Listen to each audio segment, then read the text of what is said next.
sport. On n'a qu'à se mettre au sport, voilà exactement, docteur Sen. D'ailleurs, tiens, comment on fait pour se mettre en forme avant la Coupe du Monde, pour être bien sur son canapé, pour être à l'aise, Qu'est-ce qu'il faut manger quand on fait du sport, par exemple? Qu'est-ce qu'on met dans l'assiette? Ben oui, souvent on veut prendre du muscle. Voilà, on veut prendre du muscle. Le muscle est à la mode. Et effectivement, on peut avoir, quelquefois, on nous dit, bah oui, on va prendre des protéines parce qu'en prenant des protéines, on va prendre du muscle.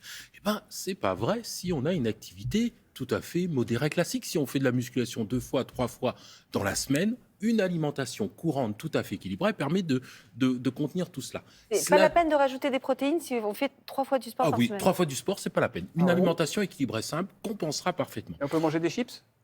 Pas trop. Ah non, alors Pas trop. les chips pour le muscle, c'est pas terrible. Mais enfin, si par contre on veut faire vraiment de la musculation de manière intensive, pour avoir des gros muscles ou pour pouvoir être performant, eh bien là, effectivement, il faudra apporter des protéines. Mais des protéines par l'alimentation courante, c'est-à-dire les viandes, poissons, œufs, laitage, ou éventuellement, bien sûr, les protéines végétales, les féculents, les légumineuses, qui apportent tout à fait les protéines qui sont nécessaires. Donc, c'est ça qu'il faut retenir. Et attention aux poudres protéiques, parce que les poudres protéiques, déjà, on peut avoir du surdosage. C'est quoi les poudres vous savez, protéiques? c'est les petits shakers, les grosses boîtes, oui. Voilà, exactement. Alors, ça, c'est souvent pas mal, proposé, ça, mais quand on en prend trop, ça peut avoir on peut avoir des problèmes de santé. Il y a des effets indésirables qui peuvent être identifiés. Une qu'il a commencé comme ça. Mais même avant une petite séance de sport, on ne peut pas prendre ça? Ça sert à rien. D'accord, ok. Mais c'est quoi les risques? Les risques, effectivement, c'est d'avoir des effets indésirables. Surtout, alors, c'est l'ANSES, l'Agence nationale de sécurité sanitaire de l'alimentation, de l'environnement et du travail, qui a identifié à travers une étude de nutrivigilance des risques qui ont été relevés justement par l'utilisation de ces compléments alimentaires. Et elle a relevé, cette ANSES, des troubles cardiovasculaires qui sont possibles.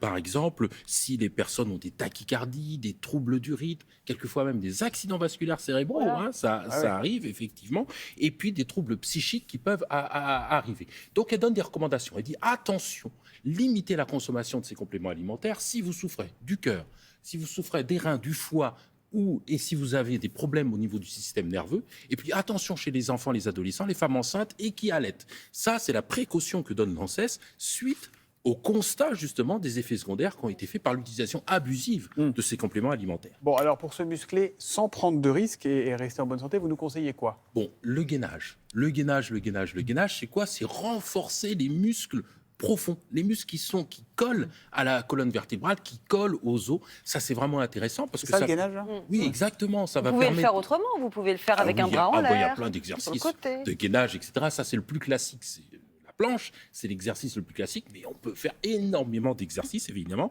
Ça a plein d'intérêts. Ça a un intérêt mécanique. L'idée, c'est de diminuer protéger le squelette, diminuer les contraintes sur les membres et moins se blesser. Et puis, ça a aussi un rôle métabolique. On brûle plus les graisses quand on fait travailler ces muscles du gainage. Donc, vraiment, ça, c'est le conseil.